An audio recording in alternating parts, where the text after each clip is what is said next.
Well, Ray McGovern joins us to talk about several issues. I want to get his take on Libya and the reports now even by NATO and the Russian foreign minister that they are planning a ground invasion sometime in late September, early October. More U.S.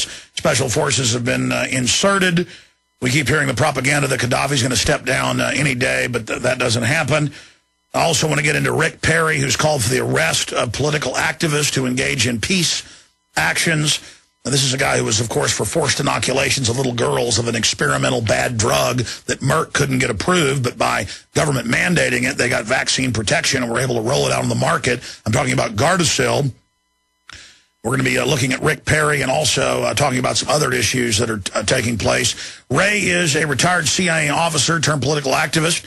McGovern was a federal worker under 7 U.S. presidents for over 27 years, presenting the morning intelligence briefings at the White House for many of them, President Reagan, George Herbert Walker Bush, and others. He served in the U.S. Army from 62 to 64 as an intelligence officer. McGovern also received an MA in Russian Studies from Fordham University, certified in theological studies from Georgetown University, and was a graduate of Harvard Business School's Advanced Management Program. Upon retirement, McGovern was awarded the Intelligence Commendation Medal from Bush, which he later returned. He, of course, also confronted famously on live television Secretary of Defense at the time, Rumsfeld, who said, "We never said there were WMDs in Iraq." And he goes, "Yeah, you said they were in the Cretan areas around it." But, I mean, he dared say the emperor had no clothes. And we're here to get his take on some frightening developments coming out of Rick Perry and others. What do you want to tackle first, Ray, the Libya situation or the Rick Perry stuff? Well, it really doesn't matter to me. We can talk about Gaza, since I had pretty immediate experience there with the attempt to break the blockade of Gaza. Now, let's talk about that first, Ray. Okay. We decided this year, after what happened last, and most of your listeners will remember last year, the Israeli commandos killed 9 people on the Turkish boat, the Mavi Marmara. Turns out, Alex, you may not know this, but we have done some more deep research, and turns out that only 8 of those were Turkish citizens. The other one was a full-fledged U.S. citizen, not a dual national. He never registered for Turkish citizenship. He was born here.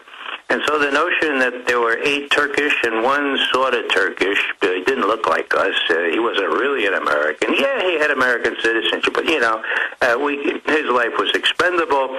That was apparently put out by, I don't know who, the PR people in our government, to absolve Obama of any obligation, any responsibility for protecting U.S. citizens. Well, after all, the U.S. has liberty. They were enemies with al-Qaeda as well. So here you go. This year we decided to have our own boat. When I say we, I mean several of the U.S. passengers from last year. I was invited to participate, and lo and behold, we raised $400,000, mostly in places like New York and L.A., for example, and rented or chartered, I suppose the right word, a Greek ferry boat, and rehabilitated it. It was all set to go. We called it the Audacity of Hope. We had 36 passengers, including Alice Walker, and all manner of other young people and old people like me. And we were all ready to sail against all the warnings from Israel and from the United States. The Israelis said they were training sharpshooters, that the same thing would happen this year as last, that they had dogs that they were going to set on our deck, and that if we thought we were going to get through the blockade unscathed, that we had another thing coming. Hillary Clinton said, for her part, "Don't you realize what happened last year, you audacious people from the Audacity of Hope? Don't you remember? People got killed. People got killed last year, so don't even try it." And it was all in the passive voice. You know, people got killed. Well, hello? Who killed the people? It was the Israeli commandos, of course, but that never came out. And so, you know, instead of Hillary Clinton going to the Israeli commandos and saying, or the Israeli government saying, "Look, we don't recognize your blockade as legal," and that is the case. The U.S. does not recognize the Israeli blockade of Gaza as legal. And so that being the case, Mr. Netanyahu, we want to make sure that our 36 passengers, 5 crew, and 10 mainstream media folks get through without being raided or shot up. Instead of that, they told us not to go, and then when we insisted on going, we're already 10 miles out of the Piraeus port near Athens. The Greek Coast Guard intercepted us, drew us back to the harbor, and it became clear what had happened, and that is that with all the bravado about what was going to happen to us if we went ahead with this, cooler heads in the White House prevailed. And they realized that if the president asked Netanyahu, please don't massacre, please don't shoot up our folks, Netanyahu would turn his thumb to his nose as usual and say, watch me. And so the only way to prevent what would have been a real catastrophe, a U.S. boat, U.S. territory, with Alice Walker, all manner of other people on that boat, including me, getting shot up, that would have been a disaster. And so what did they do? The U.S. leaned really, really hard on the Greek government and said, do not let any of those 10 boats from the Gaza flotilla leave port. And so that's what they did. And we made a break for it, but before we knew it, we had not only the Greek Coast Guard, but a Coast Guard cutter filled with these commandos in black, looking very much like the ones that attacked them off Imamara. After a 2-hour standoff, our captain decided, well, we weren't going to be able to get any further out into the Aegean. We were still in Greek waters. And so we came back. Now, what's the lesson here? Well, the lesson here is simply that, throw freedom of the seas aside, Israel was able, ipso facto, to extend its 12-mile limit into the Aegean Sea, up to the port of Piraeus near Athens. It's really quite remarkable. They were able to do that only because of the support of the United States leaning real hard on the Greeks, who were very vulnerable. Why were they vulnerable? Well, they needed a second economic bailout, financial bailout. Who runs the IMF? The United States runs the IMF. Well, Ray, expanding on that, you had a lot of courage to be doing this because they had announced they were going to attack the ship. But from a PR perspective, why not let medical supplies into Gaza? Why not just, like Coast Guard, board the ship, check it out, let people through? Well, because they don't want humanitarian aid coming in there. And according to national law and international law, that is a war crime under the Geneva Convention. Sure. And if it's wrong for Russians to break the convention, it's wrong for Israel, and it's wrong for the U.S. To be a pawn in this geopolitical system. But expanding on that, I've also read about other boats that try to leave, get their rudders sabotaged. So there is a giant program going on here to keep aid from getting into Gaza. But now enters Israel and, of course, their, I guess, minion, Rick Perry. But I want to go back. Why did you believe in this so strongly that you were willing to risk your life to deliver aid to Gaza? Well, in a word, Alex, the 2.6 million people living in Gaza are being held in, what shall we say? Well, it's the biggest open-air prison in the world. They are being kept on a near-starvation diet. Israeli officials actually bragging about keeping the Gazans on a, quote, very, very strict diet, end quote. They're not going to starve, but the Israelis are preventing them from dying en masse so that there won't be any accusations of genocide. Now, that's no way any people should live. The Israelis are attacking Gaza again from the air.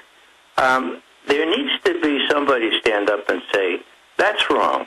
And when your government and my government is responsible for allowing the Israelis to do this, giving them $3 billion a year and supporting them at every turn politically, then you and I and all Americans have in my view, a moral responsibility to say that's wrong and to try in a peaceful way to demonstrate how wrong it is. Now, we didn't have any medical supplies. All we had were letters from thousands of Americans expressing support for the people of Gaza. So what we wanted to do is let the people of Gaza know that they're not alone, number one. And number two, we wanted to show that this blockade was illegal. And, of course, with the State Department unwilling to say it's legal, then it is ipso facto illegal.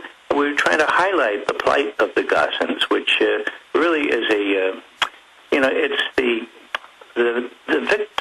victim becoming the victimizer. What the Jewish people suffered in Germany is not very much worse than what they're subjecting to people, not only in Gaza, but people in the other occupied territories that have been occupied for 44 years now, which is a couple of years longer than the Soviet Union occupied Eastern Europe. It's time for that to stop. And unless we raise consciousness around the world, and this is the interesting part of this, because of the ingenuity and the hard work of the people running the U.S. boat to Gaza, we had over 10 mainstream media on the boat. And I'm talking New York Times, 2, CBS, 3, CNN, 2, Democracy Now!, 2, a couple of others. Okay, Al Jazeera was represented by somebody else. Now, what does that mean? Well, they weren't just taking our picture, Alex. They weren't just interviewing us. They were on the boat when we made a break for it. They were willing to suffer the same fate that awaited us at the hands of the Israeli commandos. That's new. And the fellow from the New York Times actually did a very decent report. Well, look, there's no doubt that Syria had a large part of its territory taken in the Golan Heights. And a few months ago, to watch all those men and women machine gunned who were peaceful, and to watch our so-called media call them cowards and evil and terrorists, I'm sorry, machine gunning people peacefully walking with their nation's flag in their hand, that's wrong. I mean, it would be wrong even, if Mexicans from Mexico marched across and people mowed them down. Of course it'd be wrong, even though I don't think Texas belongs to Mexico. You still don't mow them down with live ammunition, even if you're from the Israeli perspective that, no, we took this land because, you attacked us decades ago. Still, just the cold-blooded shooting of people, and to watch CNN, Fox, and others defend it as a very wholesome, good thing is a very, very dangerous trend. And now we see my big beef is Israeli intelligence advising TSA, Homeland Security, on the See Something, Say Something spy grid here in the U.S., and TSA on the streets. And then you have Rick Perry, and I wanted to get your take on this, Ray, coming out and saying arrest, I guess, Ray McGovern, arrest people that dared try to bring letters to folks. I mean, that's pretty scary. Yeah, it really is. You would think off the wall here, but here is Perry with an official letter to Eric Holder, the Attorney General, talking about the dastardly deed we were doing in bringing letters of support to the Gazans, and how we should be brought up on charges of this or that. One of the senators, Senator Mark Kirk, went even farther, saying that we should be captured. We should use the Navy to help the Israelis interdict us. So in a way, this brings out the real craziness in our one-sided support for Israel. And I'll say just one more time that this is not good for Israel either, because they have to realize that this is not going to be able to be sustained, the situation, for many more years. I'm not talking long-term. I'm talking short and medium-term here. Something's got to give. Well, Ray, I want to get into that, but going back to U.S. politicians calling for U.S. citizens to have the military used against them, Ron Paul has raised the point that they now have this extrajudicial killing of U.S. citizens on the books under Bush, and now Obama and his lawyers continuing it.